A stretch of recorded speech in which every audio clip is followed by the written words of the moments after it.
बताओ ये दादा हमार भौजाई के घमंड देख एकनी के जब हमनी के माई बेटी कुछ बनावे चल नु एहनी के आफत विपत पड़ जाला। हमनी के ओसे का हमनी के भाई बहन से का मतलब बावे अपने माई बेटी बनावत खाते हैं तो यही से कहनी है माई हमार शादी मत मायावा पीस ललू हो दलिया। हां पिसा गेल बड़ुए। अच्छा मटर पिसताऊ कहनी है नु चल दाल पिसाइए गोइल आ छिपा हो त खंगात लिया गादा पड़ल बा तब हमें काछला आ चल दाल आ भात गादा के आ सेम के तरकारी बनावल जाओ खाई जा वो कनी के असरे आदमी रही त भूखे आदमी मर जइहन दू पास आदमी ताकते रह जन के अब बना के दिहस ना बना के दिहस सारा के करतावे हमनी के माई बेटी बनावते खाते हैं हम कनी के जब बना के खाइए भले देख के जरा सन ओकनी से मतलबे नहीं खे रखे के हमनी के जानलू दहने हम खंगा दी हमार बेटी क के दीहनु त खाए खातिर आगे हो जेसन लेकिन अपन ना हाथ चलई हसन के हां तैसा से करा उठ के बनाई जाए उनके बनावतो नहीं खिसन त हमनी से का मतलब अपने में हमनी के नीक नीक बना के खाते हैं जानू। हां देखा पूछ दा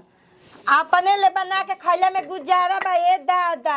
ओ कनी के असर रहले हम 2 दिन से भूखे मरत हई बच्चा रहता खाता ही ना तो जा ताकत रह कोई पूछे वाला नहीं खे जानलू। अकल माई सेम के सब्जी बनी। हाँ सेम के आलू के आ टमाटर डाल के तनी बढ़िया से लटा पटा सब्जी बनी आ ओका दाल बना दिए आ चोखा देखो तो कितना निक निक सेम बउए ये तनी बहुत ही बा तो जाए तो लटा पटा तरकारी बनी चल लेके चल त लेके चल बाप रे बाप ताकत है कि अब बना के दियो सन अब अपना मन के बैसन घमंडी हो गई बैसन हो कहे लायक नहीं खे चल धर लेके चल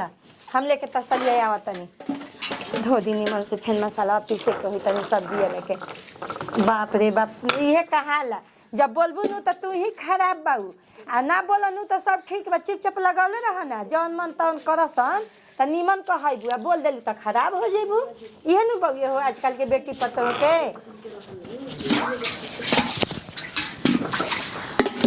तो घर के पानी धो दी तनी निमन से इहे नु कहाला ई बुढ़िया के तनिको ला शरम लागत बटुए हैं कि बेटी भी या बेटी के साथ निमन निमन बना के खा ताड़ी सन है ऐसा नहीं नु सास के चलते घर फूटेला। अब बताओ हमनी हाथ के खराब लागत बटुए हमनी हाथ के कुछो बना के दे ए मम्मी जी खा ली त ना हमनी हाथ के खराब लागत अपने हाथ से बनावा ताड़ी अपना बेटी का क दिन तक ले बेटिया रही का टिकावा के बिता ना करई हन के जे रखी हन भैयावने पे ना जीव जर के लहका तटके नु का कहे के मन तो करता बूढ़े का पार का हो का हाजी आइला ई का लेके आवत तनी एकरा में ले बनी पतला गिलास पतल गिलास काहे खातिर देखू का जाना एकर लगले काम परी कनी हो हमरा से देख कुछ बोली मत ठीक बनवा सही हमर दिमाग लहकत बट गे ये घर के आदमी के चाल रहन देख देख के ई काहे हो ई काहे बताई और माई के हमने हाथ के खाना खराब लगता का कि अकेले बनावत है अपने तो अपना बेटियों के ले भाई ए बेटी है हई बनाई जा हो 2-4 दिन से निकालो के आदत इतना खराब होकल बा इतना खराब होकल बटुगे कि अकेले चूल्हा जरूरत बटुगे सब से नहीं उझिल देल बिया का करे पर रौना के बुझात बटुगे अब बेटा कुछ नहीं गसन बेटिए सब कुछ हो गल बिया देखत नहीं बुढ़िया के क दिन तक ले चलत बटे ऐसे काहे टिकावा के विदा ना करी काहे जैसे बेटिया के ओकरा के बेटा जी के जरे बना के राखी तो तारा काहे दिक्कत बा जो मत बोला जब वो चाहत हो वैसा काहे ना दिक्कत होई ई ऐसा बताई ना करत है तो तू काहे के बोलत है झूठो के हमने के कुछ करतन जा तो पूरा गांव में ढिढोरा पिटा जाते नु कि हमर पतोहिया ऐसे बोलत है तो निमन नहीं खिसन है काहे अगल बगल का आदमी ना हमनी से कहेला अच्छा ज्यादा हम ठीक बानी नु तू हमरा के जानकारी बड़ू माई के जानकारी बड़ू ई कोनो बात ना भइल कमाइया के कर लेत भाई रौरे सब के कमाइया लागत हटुए ताहारा में कोनो प्रकार के कमी बा हमरा बताओ तारा जवन चाहे तू बोला हमरा से ओकरा बाद ऊपर वार जीवन उन्हें कइल जाता ओकरा फेरा में तुरंत रहता हार कोनो काम अगर तास पर न छोके तो तू हमरा से कह बोल काची ना भइलो सब कुछ रोरा करतन बाकी उनकर चाल रहन देखे हमरा बर्दाश्त नहीं हो ठीक बा मेहनत कर रहन चाल के उ का करतैसन उ देखबे न कर आज जे घर में भाई तो कैसे ना देखी हम पूरत ये घर में तो तू रह आगना में पूरत ये आगना में तो तू चल जा घर में जानलू ना उ सब ना चली ठीक बाटे नु हम साफ रो ऐसे एक बात कह देतन राव अगर माई चाल रहन ना छोड़ियन तो हम जैसे चल जाई रो कुछ करे के पड़ी कहां जेबू गांव में अपना का करे ओकर जा चल जाई नु तो दोबारा जाइबो ना तो आइबो ना करम ठीक बा साफा उजी रह जेबू हां ओजे रह जाई सब रा बोलत हम फोन पे रोज फोन करके आइबो ना ये तो बड़ा हमारा तो कुफुत हो जी तू चल जीबू तो हाँ तो हो जाई न तो अपना माइये के रख टोला माला कुल हमरा के साथी संगति सब हंस के निहाल ले पेरवा सर मैं नहीं बियाह भई रहल हमनी से बोलतो ना रहन 24 घंटा घरे में रहत रहन उनकर बाइक छोड़ौले बिया भागल बिया नहीं हर ये कोई सब ई सब ताना मारे हम तबे न ठीक रही हैं तबे न ठीक रही हम कह देता मारे हूं कि ना ताना तू दे देबो कनी के एगो बहाना हाँ अगर हमारे बात ना चलिए घर के काहे हैं भाई अब उनकर ना चली बस ए जाए ठीक बा नु ना ठीक बा हम समझा देतनी मेरा मन से समझा दे तू तन को टेंशन प्यार करी लन हमरा से बहुत ज्यादा नु हां तो हमरा का देख के उनका लोग देख के हमर दिमाग लहक जाता है बुझाइए ल ओहो तू हाथाना प्रेम से कहत तो मन तो करता के जाके हाथ छोड़ दी हो छोटकी कुर ठेली पर ओकर तो जल्दी मांग टिकवा के देखी आनहर अरे भाई कोई हीन हियो कसम हियो तो ओकर लइका के देख के बियाह कर के कसम आनहर नंबर पे भेज दी हां भेज दी हैं ए बार तो तनी कुफुत बकाल गुले जाके रोवे लगे तो ढेर कुफुत हो जाई तो का फर्क पड़ेला रो ऐसन बात बोलेला मतलब हमरा कते त नहीं कर सकत ओहो हम लइका देखत नहीं जाते नहीं कहत नहीं पप्पू आले शत्रुधन से बुझा गइले आ उनका से बंटी से कहन के लइका देख के कोन लोग तो बताओ लोग पूछिए कि हमरा शादी करे के बा बियाह शादी हम कह देता नहीं कहा छुट्टे चले इतना जल्दी हो सकन शादी ब्याह करवा के विदा करा दी जैसे ठीक बनो ठीक है बा तू जयमाल परन जी हो काहे झगड़ा कर तड़िए जयमाल पर जी हो करे जोरे ओहो पे का छोटा छोटी करबू सब अरे तो उनका रोरा ना समझम ठीक बनो तोरा बहुत बुझाता हाँ ना तो का जानत रहलसिया बुढ़िया के हम चुपचाप लगा दी इतना सब देख के कॉल गोनी बोलने नु का जी मम्मी जी का करतन तो कहते नु कि तारा उसे मतलब हमार घर हम कुछ कर दी कैसे कुछ कर देबू हम देखते बानी यही से तौरी लहका देनी है कह के बूढ़ी गोइल हरी खेत पर प्याज रोपा के जल्दी दाला भात भुंजिया बना के जल्दी हमरा के भेजवाओ अब देवर बाबा का कहनी है कि आज मत जाई ट्यूशन तो इहो के दम उथू में पड़ रहे नी आए खेती की रहती भजी। का जी बुची जी अरे भैया फोन नु करतड़न हो दही जल्दी चीर हम आ जाता हुनकर घर से तेल कटोरिया में ले लेवा तेल दे दे जा अपन मन तानी के चिंता ना के तेल ले आई कि ना ले आई आजी उनकर माई रोज अपना मने का त बनावत या खाता चटके मटक अब के जाना तटे बताई कि आको ही दिन कहते कि एक कटोरा द हमरा के कन्या तेल हम तहरा के दे देन तो दे देनी उनकर माई का त लगे बनावत या खातड़ी रोज कगो पतोह बैसन हो दादा एगो पतोह बिया एगो बेटा बाटे एगो कुंवार लड़की बिया 4 गो आदमी परिवार बावन का तना बढ़िया से खइतन पियतन रहत ना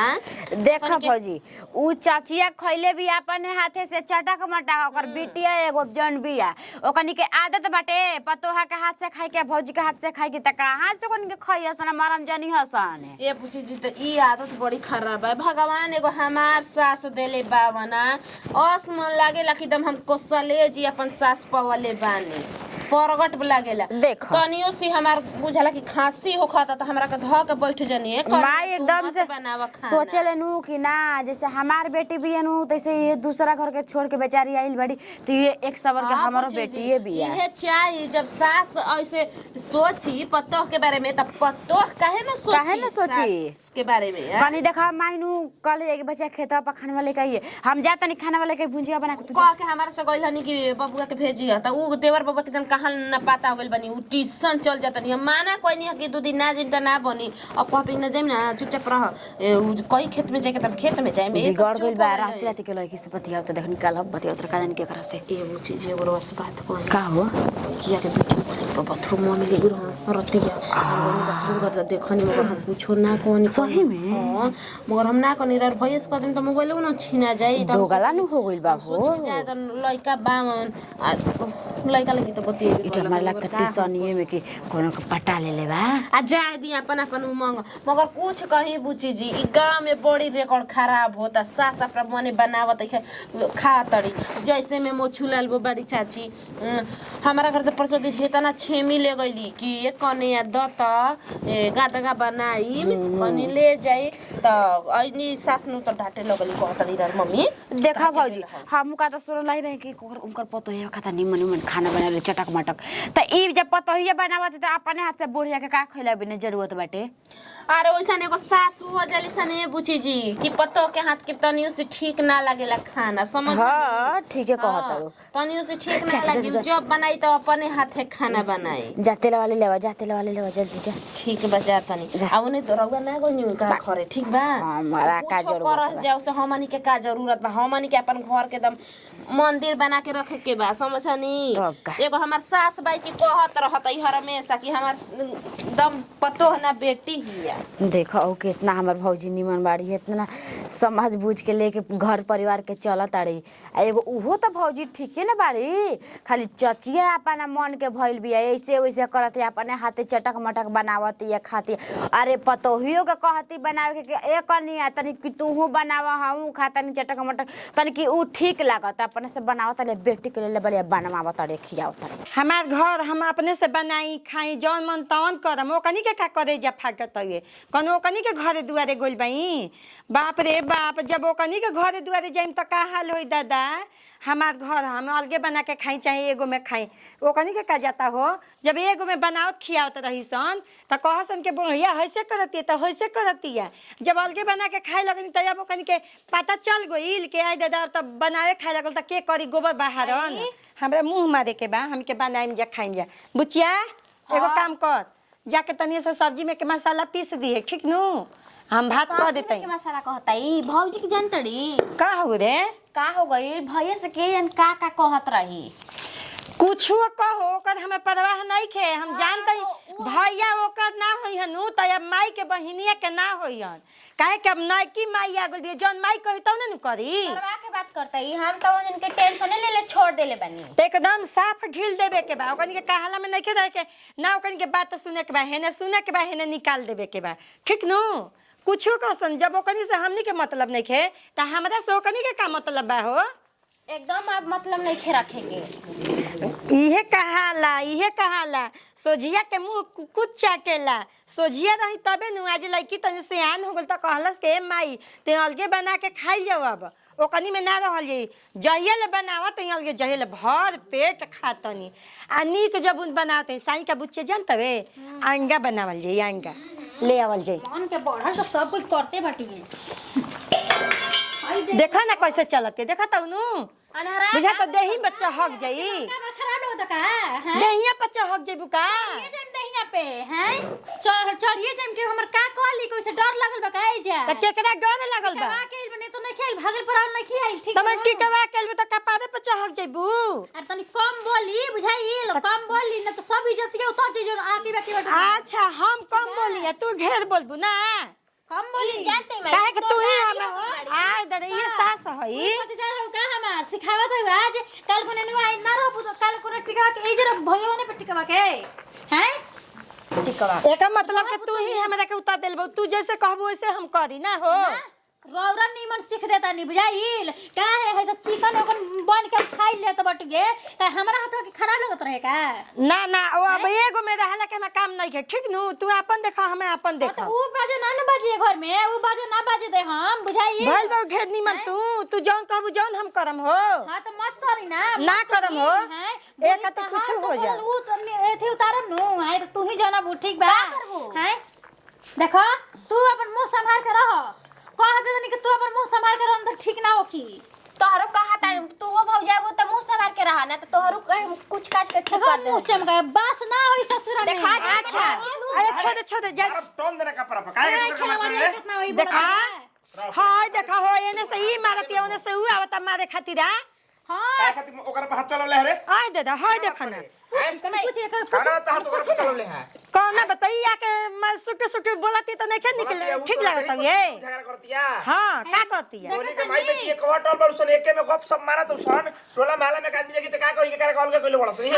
अच्छा ये बे बुझाता ये तोरा काची के कमी कटगे दिन भर चूल्हा काहे नहीं के कमी काहे ओ दिन मछली बनल। आगरा में तो चूल्हा बना देला आज तक ले एको चूल्हा बना रहे हमनी के घर में। अरे नतिया सुन ओ दिन मछली बना के दे खइले दू हाली पूछले के माई बहिनिया खइली सन की ना पूछू खा के पुलिस अच्छा वाला कराही खातिर को मिलले ना रहे। एका मतलब नु के का पता नहीं खे वैसे बतियावता जौन कहत है जौन सुनत हवे हमनी के काट हो गइल भैया तोरा खातिर। तोर बोली हमरा नहीं के सुनात ना हमनी के काट हो गइल भैया अब निमन नहीं खीजा हमनी के ठीक नु। तू का बोलताड़ू फिर अभी बोलत ये उनी मार दम कि भस जुए जी अरे खेलवाड़िए के ससुर में कोई पूछ देखा नहीं है मुंह बंद करके रह मुंह बंद करके रह बिना कथी हस नहीं जा ठीक बा तहार गुजर होता नु है काल लोला बजावत हूं तोहरे चलिए से नु अलग बनावता खाता आदमी बनाई ना बना तनी आज निमा रहत नु त एके में में बना खाई बड़े गांव घर जानते होई दी हमें तेलवा हमर लाइल बनी ओ दिन त